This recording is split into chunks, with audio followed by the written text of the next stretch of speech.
Türkmenistanda raýatlaryň biometriki pasport almakda çeken kynçylyklarynyň arasynda migrasiýa gulluklarynda barlyglar geçirilýär. Şuňlar Marynyň migrasiýa gullugynyň işi barlanýar. Mary vilayatynyň migrasiýa gullugynda güýçli barlyklaryň alınıp barylýanlygyny we şu sebäpden pasport taýýarlamak işiniň wagtlaýyn bes edilenligini Azatlygyň habarçysy we yerli çeşmeleri 24 aprelde habar berdiler. Bu barlyklaryň başlanmagynyň sebäbi migrasiýa dartyna barýan adamlaryň öz nägileliklerini görkezmegi sebäp boldy. Baranlaryň sol ýerde goh edendikleri üçin barlyklary uradyldy. Dip Azatlygyň habarçysy aýdýar we ýaňy ýakynda bolan ýagdaýlaryň birinde edaranyň içinde nowatda duran adamdan 20 adamyň pasporty diňe para bilen alyp bolýanlygyny aýdyp açyk nägilelik bildirenligini görüň berdi.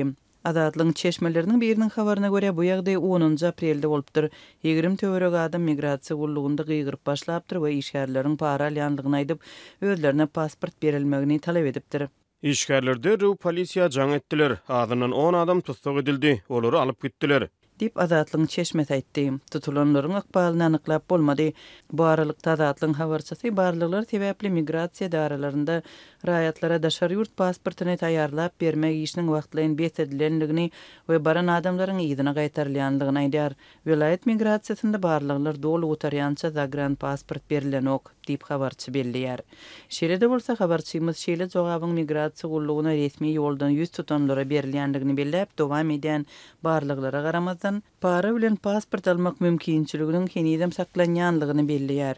Kanun boýunça pasporty düzetsek bolsaň, migrasiýa barylsa wagtlaýynça pasport berilmeýär diýilýär we barlyklar dinanyndan soň arda berip bolýar dip gelen adymy ýygyna ugraýarlar.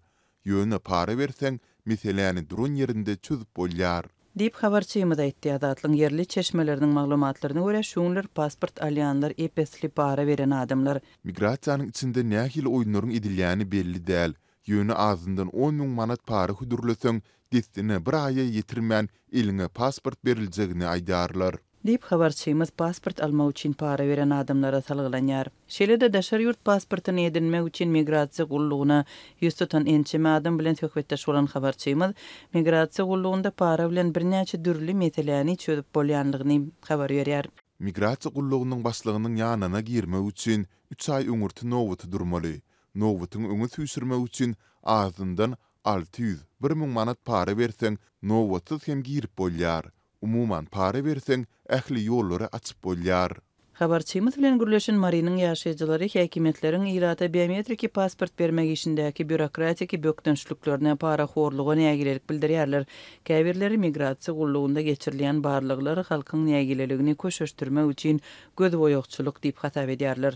Mundan öň migrasiýa gullugynyň işini barlamak boýunça çäreler Balkan vilayatynda geçirildi. Martyň başynda geçirilen prokuratura barlyklary Azatlyk radiosynyň yerli migrasiýa gulluklarynyň raýatlara biometriki pasport bermegini bes edenligi we para alýanlygy barada çap eden habarynyň ýygynyň gabat geldi.